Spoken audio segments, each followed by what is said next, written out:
I grew up basically as an only child, and I moved to the UK as a young child from overseas. And I think that setup made me very obsessed with pleasing people. And I come from a family of entrepreneurs as well. My dad is an entrepreneur and my granddads were both entrepreneurs. And so I always wanted to start something one day, but I wanted it to be something that was genuinely going to make a positive difference. Welcome to Uprising. Each episode looks inside what it takes to lead the most dynamic and successful cultural movements. Some of them in the business world, some in the social realm, some in politics, and some in between, to see why people start uprisings. What gives those initiatives momentum and keeps them going? And most important, what lessons can you learn from these movements and how to apply them to your business and even personal life? Let's explore the secret to sparking movements that move people into action. Passionate ideas. Controversial ideas. Uprising ideas. The power is now in the hands of anyone. To start a cultural movement. Today's Uprising Pod is brought to you by warbyparker.com. Get a free 5-day home try-on at www.warbyparkertrial.com/uprising. 5 pairs, 5 days, 100% free. Hey everyone, this is Scott Goodson. Thank you for joining Uprising. If you have a moment, please go to the Uprising podcast and give us some feedback and some of your comments. We appreciate receiving those and getting ideas from you. Some of the shows we're about to record come from you listeners, and we are genuinely thankful for your ideas. My name is Scott Goodson, and today we're here to talk about the great flower movement. You may not have heard of it, but it is underway, and there's one individual in particular who's ignited this new flower movement.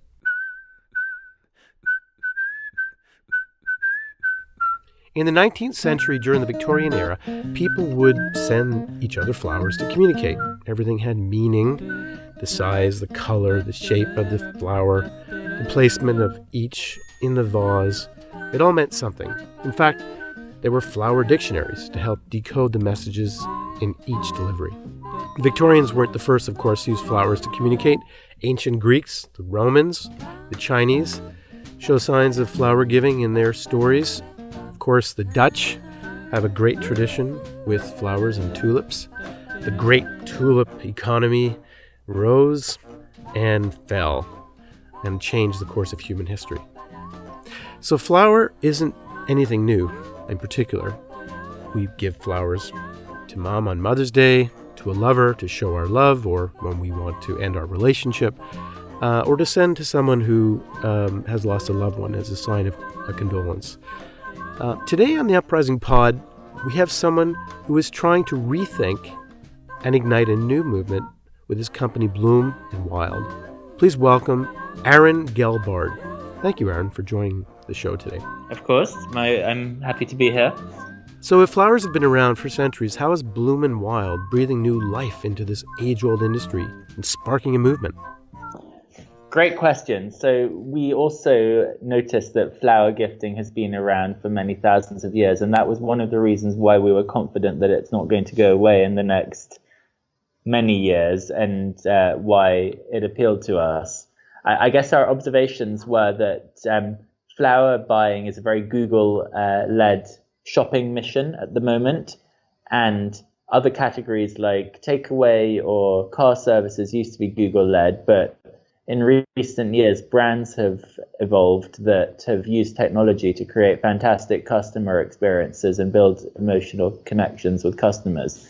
And these brands have emerged in categories that are a lot less, let's say, emotive than flower buying, which we do a few times a year at times that are really important to both us and the recipient.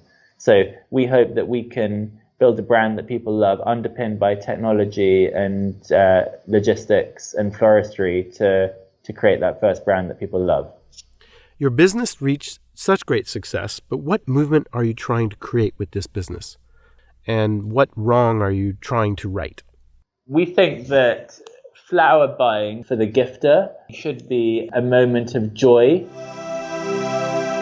and then a serendipitous moment for the recipient. And I guess the wrong that we're trying to right is a flower gift buyer feeling frustrated rather than elated at the end of a purchase, and then perhaps more importantly, a flower gift recipient receiving a bouquet of flowers and feeling disappointed and having something to hide from the person that's given them this gift, rather than being proud to share that somebody made their day. There seems to be a great need for a twist with flowers. Flowers have been around for a long time. I think, to get people to change habits, to rethink flowers, they really need to think differently about them. How do you create celerity of movement with flowers? Are you the frustrated flower giver when ordering flowers? Yes, and that's one of a small number of reasons why I did start the business. I found buying flowers online in the past, and I still do find buying flowers online in countries where Bloom and Wild is not present, a real challenge, in particular on mobile. There are a lot of steps. It's difficult to choose between options. It's expensive. There are hidden costs. You're not sure if what you see is going to be what actually arrives. You're not sure if it's going to be delivered successfully, and you're not sure if the flowers that are actually going to be delivered are what you see when you're placing your order online. And those are all things that don't need to be the case and that we're actively addressing. So transparency and speed are the big enemies to conquer on behalf of the flower givers. The millennial generation, or Gen Z, are most powerful in energizing a movement. Why do you think millennial generation care about this movement you've created with Bloom and Wild? I think that the millennial generation are much more so than their parents' generation, much more likely to be mobile in terms of where they live and their careers. They often will move to another city to pursue a career opportunity or travel, and are more likely to explore new horizons. They're less likely to clutter up their premises with a lot of stuff. They'll often live in much smaller places and cities, and they'll be busy. They will often be pursuing careers that afford them rapid success but not very much time. I think for people like that, the ability to have let's say a flower company or a go-to gift that they can trust, that enables them to stay connected with their parents, friends and family, that's easy on mobile in the way that they've come to expect, is something that people need, because it means that they don't have the guilt of being separated and not paying attention to family in the same way that they might do without us.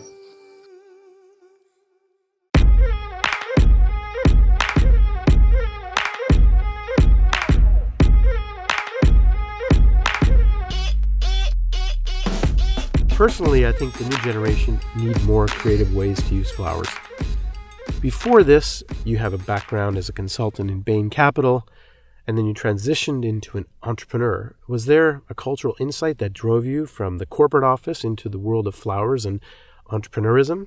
No, I'm not sort of clever enough or educated enough to cure a disease or something like that. So my scope for doing this was limited, but I thought that, the flower category was an opportunity to bring happiness to people. And that was something that motivated me to leave the safety net behind and go out and start something.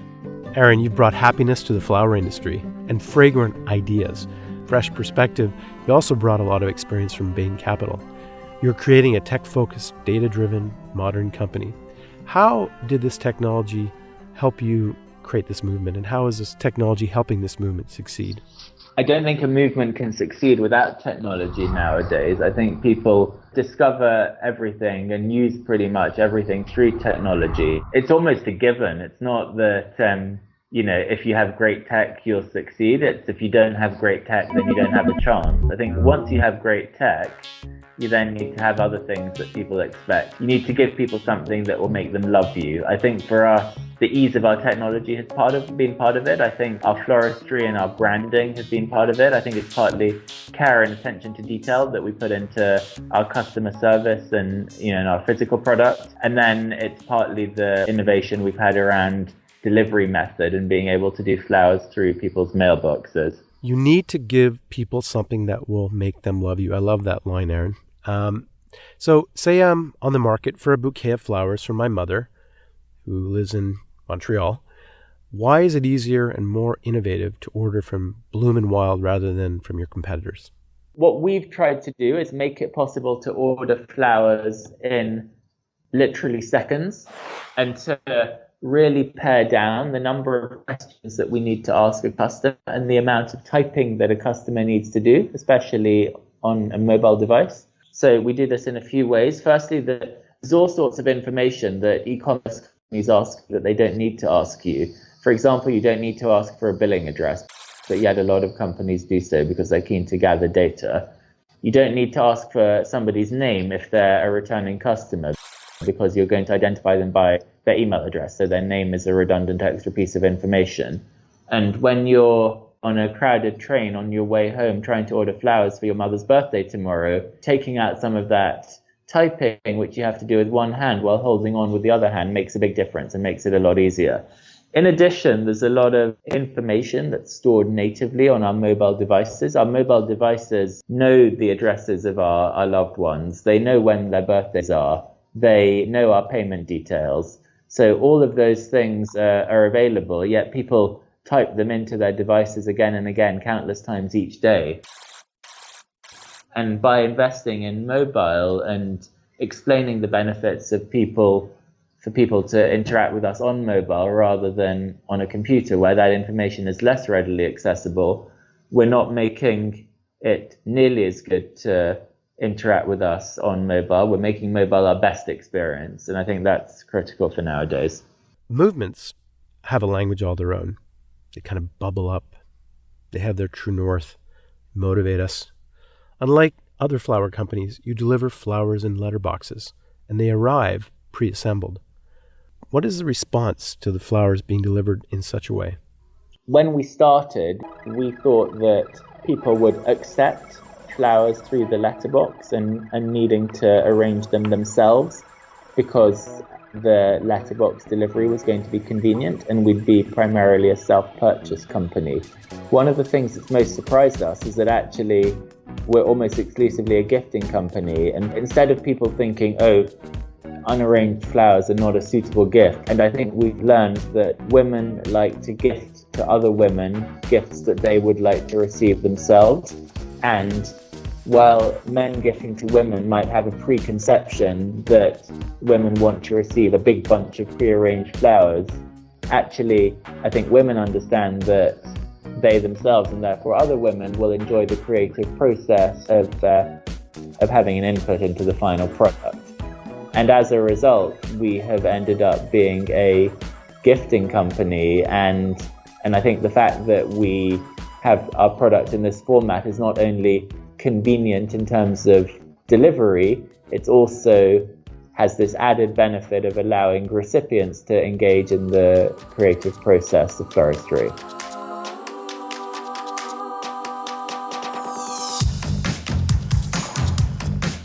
For you, the listeners of Scott Goodson's Uprising Pod, Warby Parker is offering a free 5-day home try-on to give you the opportunity to check out their glasses. To get your home try-on today, go to warbyparkertrial.com/uprising. Again, that's warbyparkertrial.com/uprising for your free 5-day home try-on. Hello, this is Scott Goodson, and you are listening to Uprising, a podcast about movements, movement marketing, and movement makers. Today we're talking about the great flower movement that's reinventing the way we think about flowers in today's world and among this new generation of consumers. I love the idea of engaging with the flowers as a receiver of flowers. That idea is really fun. As you know, movements need to be fluid and change and pivot and adapt. This, of course, firsthand. You're the entrepreneur behind this new business, and you've touched upon this in what you've just said. What was it like starting this business and thinking it was going to be this one thing, and then boom, realizing that it was going to be something else. What was the transition like? What was that moment, that sort of flash of genius? So when we started, we were quite focused on self-purchase flower subscriptions and thought that people would want to receive flowers regularly because they die and so you need a replacement, and that it would be neat if they came through the letterbox. We had some sales, but not huge sales. And then we wondered whether we should try making it possible for people to order one-off gifts as well. So we added a second call to action on our homepage saying, send us a gift. And immediately 90% of orders were gift orders and 10% of orders were self-purchase subscription orders. And our product really started to scale. So we really were able to use that customer data and insight to achieve product market fit. As a result of that, we needed to change our economic model. We've changed our price point upwards significantly from when we started, while still remaining competitive. The unit economics that you need to achieve as a gifting company are quite different because you aren't able to make back your investment in acquiring a customer over a large number of deliveries. You need to assume that you'll do it in one or two deliveries. But people, on the other hand, are much less price sensitive. I think when you're committing to something being part of your weekly or monthly household budget, then you really do a lot of calculations. If it's your mother's birthday once a year, then you're maybe going to be a little bit more generous. So this customer insight not only helped us achieve product market fit, but also made us really rethink what type of flowers we do, where we price them, how we display them, how we message things to customers on our site and app and email and various other channels. I think when you commit, you really dig in and you want to make it happen and you make it happen. That's very true. How important would you say it is to adapt to changes in a movement as the movement sort of evolves and sort of, something pops up in front of you? How important is it to be able to kind of move and keep on with the momentum? Critical to adapt as your movement changes. I think one of the things that's created an opportunity for us is that other flower companies who've been around for a long time have not adapted at the same pace that we have, be that embracing technology, be that embracing new packaging formats, be that embracing new forms of merchandising or personalization. As we discussed at the top of the show, flowers have been used as a form of communication for centuries. But today, we mainly communicate through technology. Why is it so important to keep these older, more traditional forms of communication alive?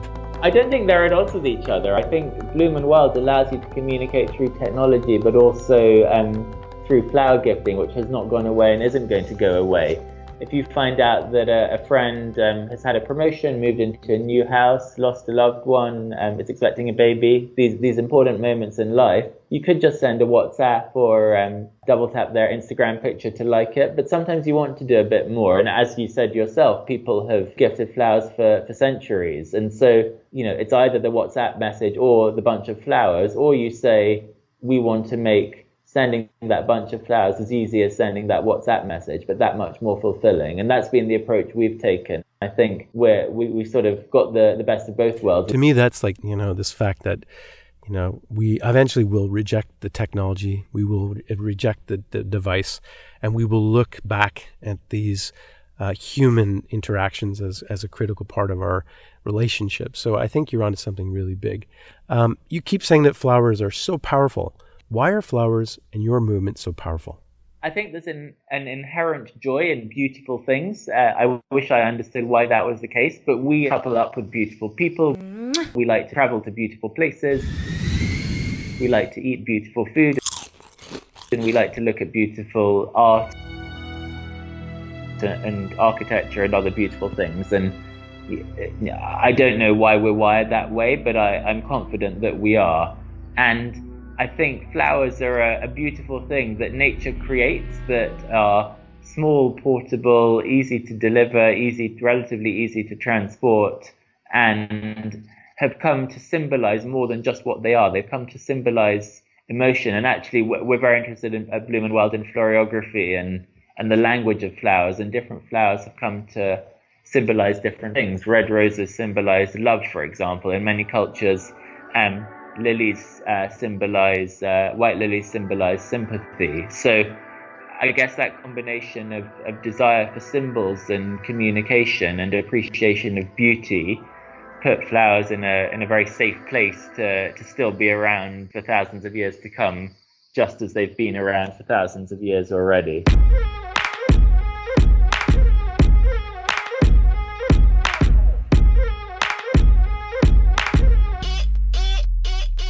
So currently, you only operate in the UK. Where is this going? What markets do you see ahead of you, and how are you going to conquer them? I mean, you've got some pretty entrenched players that you're going to have to, compete against and defeat. What is it about your movement that's going to galvanize people behind you so that you can overcome those great competitors and win the day? We're in the very early stages right now of expanding across Europe. So we actually launched in France a few days ago, and we're also in the process of launching in Germany. So those are our next markets. We see a lot of similarities between the UK market and those other markets, and there's a lot that we can do from London. Those countries are very nearby, and there's great French and German speaking talent here in London that we can bring in to work with us on what we're trying to achieve. Beyond that, I'm hopeful that Bloom and Wild can expand across Europe and then beyond. I think the problems we're solving are universal, and flowers are a remarkably universal gifting phenomenon. They're not particular to British culture at all. Technology is a universal phenomenon, and delivery and supply chain and simplicity around that is a universal problem that needs to be solved. So I think Bloom and Wild is extremely exportable. This was really great. Thank you so much for telling us about Bloom and Wild and about the flower movement. Where can listeners go to find out more about Bloom and Wild? Bloom and Wild is visitable on our website, bloomandwild.com, or on the App Store or the Play Store. And people can also subscribe to our newsletter via any of those channels and get regular updates. We're always innovating new wonderful floristry. We also have a social presence, in particular on Instagram, but also on all other social channels, and lots of beautiful content there too. You've been listening to the Uprising podcast with Scott Goodson. Aron, thank you so much for your time. This has been really terrific. I've enjoyed sharing our story. Bye. Thank you for joining us on the Uprising pod today.